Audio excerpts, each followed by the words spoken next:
తెలంగాణలోని ఆ పార్లమెంట్ నియోజకవర్గం టికెట్ ఆశిస్తున్న వారి సంఖ్య క్రమక్రమంగా పెరుగుతుంది. పేరుకు రిజర్వ్ స్థానమే అయినా ఆ సీటు హాట్ కేక్ అయిపోయింది.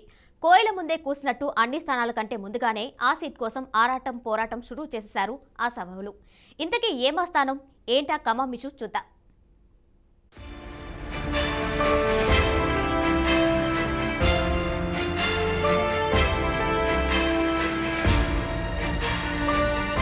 తెలంగాణ అసెంబ్లీ ఎన్నికలు ముగియడంతో ఓడిన మాజీ ఎమ్మెల్యేలు పార్లమెంట్ సీట్లపై కన్నేశారు. సార్వత్రిక ఎన్నికలకు సమయం దగ్గర పడుతుండటంతో టికెట్ల కోసం ఆశావాహులు ఇప్పటి నుంచే ఆయా సీట్లలో గ్రౌండ్ వర్క్ స్టార్ట్ చేశారు.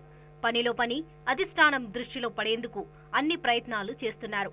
ముఖ్యంగా పెద్దపల్లి నియోజకవర్గంలో ప్రధాన పార్టీల నేతలు టికెట్ పొందేందుకు తమదైన మార్క్ చూపేందుకు అన్ని ఎత్తులు ప్రదర్శిస్తున్నారు.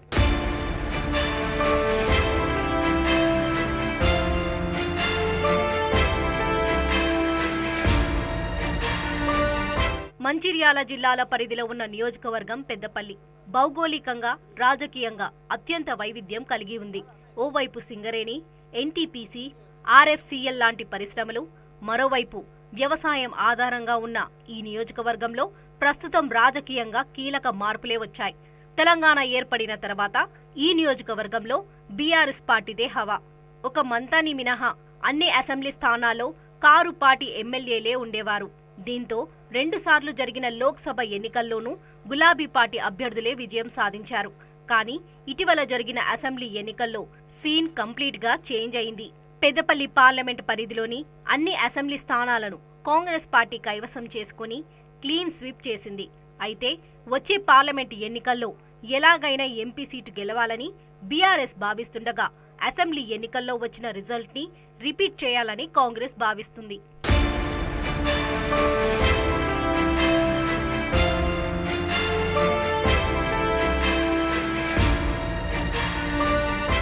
పెద్దపల్లి సీటు పేరుకు రిజర్వ్ సీట్ అయినా పొలిటికల్ హీట్ అప్పుడే స్టార్ట్ కావడం ఆసక్తిని రేపుతుంది.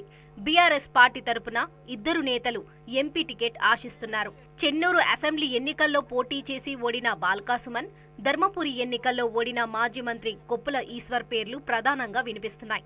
మరోవైపు సిట్టింగ్ ఎంపీగా ఉన్న బోర్లకుంట వెంకటేష్ నేత కూడా మరోసారి బరిలోకి దిగాలని ధీమాగా ఉన్నారు. పెద్దపల్లి పార్లమెంటు పరిధిలో పార్టీకి ప్రస్తుతం ఉన్న ప్రతికూల పరిస్థితుల నేపథ్యంలో బలమైన అభ్యర్థి అయితేనే విజయం సాధించగలమని భావిస్తుంది కార్ పార్టీ. అందులో భాగంగానే ధర్మపురితో పాటు రామగుండం, ఇతర సింగరేణి ప్రాంతాల్లో ప్రభావం చూపగలిగే నేత అయిన కొప్పుల ఈశ్వర్ను బరిలో ఉంచేందుకు సంకేతాలు పంపారని కూడా సమాచారం. మరోవైపు చెన్నూరు మాజీ ఎమ్మెల్యే బాల్కా సుమన్ కూడా తన ప్రయత్నాలు ప్రారంభించారు. గతంలో ఇక్కడి నుంచి గెలిచిన అనుభవం, మంచిర్యాల, బెల్లంపల్లి, చెన్నూరు నియోజకవర్గాల పరిధిలో పరిచయాలు కలిసి వస్తాయని బాల్కా భావిస్తున్నారు. ఈ 2 నేతలు కూడా మాల సామాజిక వర్గానికి చెందిన వారు కావడంతో మరింత పోటీ ఏర్పడింది.